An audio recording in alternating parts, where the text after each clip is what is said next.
yang diperkirakan bernilai minimal 45 miliar rupiah. Kecurigaan bermula pada tanggal 2 Desember 2015 di mana CVSBP mengajukan pemberitahuan ekspor barang yang mencantumkan manik-manik sebagai produk ekspor. Produk dikemas dalam 5 box kayu dengan berat 116,5 kg. Kemudian Bea Cukai menemukan adanya pelanggaran pemalsuan dokumen yang berujung pada pemeriksaan fisik yang menyatakan barang tersebut adalah jenis mutiara budidaya laut. Menteri Perikanan dan Kelautan Susi Pujiastuti mengatakan tindakan ekspor ilegal selain mengurangi penerimaan devisa negara juga menimbulkan kerugian terhadap sumber daya alam Indonesia. Belum lagi tidak adanya transfer teknologi membuat Indonesia terus kalah dalam persaingan bisnis mutiara. Farming mutiara ini adalah perusahaan-perusahaan asing yang biasanya berfarming di Indonesia Timur. Mereka juga hanya mempekerjakan orang lokal sangat sedikit, tidak banyak, hanya untuk gantung-gantungin aja dan nilai devisanya langsung hilang.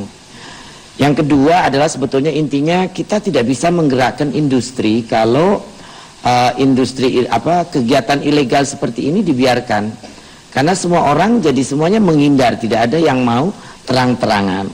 Akhirnya satu, negara dirugikan dan kita tidak pernah bisa mengambil alih teknologi. Kita hanya menjadi tempat saja. Hal senada juga disampaikan Menteri Keuangan Bambang Brojonegoro yang mengatakan selama ini pelaku usaha nakal budidaya mutiara melakukan praktik ilegal untuk menghindari pajak.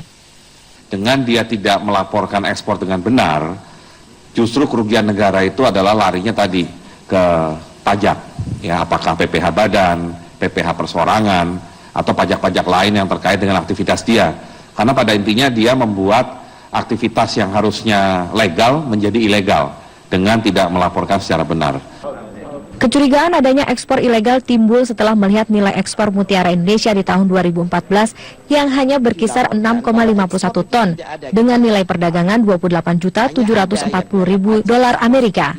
Sedangkan data dunia menunjukkan nilai perdagangan mutiara di Hong Kong hampir melonjak 3 kali lipat dibandingkan tahun 2012, menjadi sekitar 1 miliar dolar Amerika di tahun 2014. Sementara Australia mengklaim memasok 13% dari total mutiara dunia. Jika nilai perdagangan Australia di angka 122 juta US dollar, Indonesia dengan kapasitas suplai 80% setidaknya harus memiliki nilai perdagangan minimal 6 kali dari angka Australia. Dari Jakarta, Mira Zhang, Dian Aristia, Metro TV. Mengantisipasi dampak El Nino yang masih akan terjadi di Indonesia, pemerintah bersiap untuk mengimpor beras dari Pakistan dan India. Saat ini Kementerian Perdagangan dan Bulog sedang mengkaji jumlah dan harga beras yang akan dibeli untuk cadangan beras nasional. Dampak musim kemarau berkepanjangan diperkirakan akan menggeser musim tanam. Sebagai antisipasi kekurangan stok pangan khususnya beras, pemerintah pun membuka keran impor.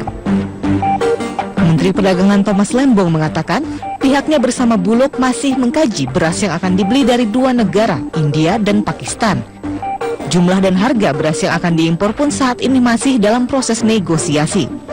Mendak mengatakan Indonesia masih membutuhkan tambahan impor dan menambah jumlah negara tujuan impor untuk memastikan kecukupan pasokan beras.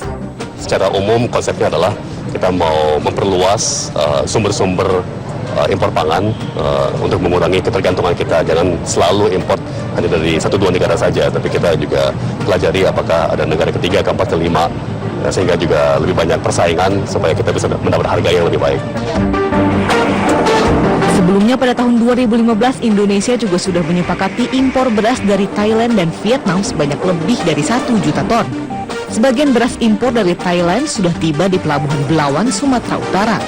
Beras sebanyak 6.000 ton ini rencananya akan digunakan untuk memperkuat stok beras di wilayah Sumatera Utara.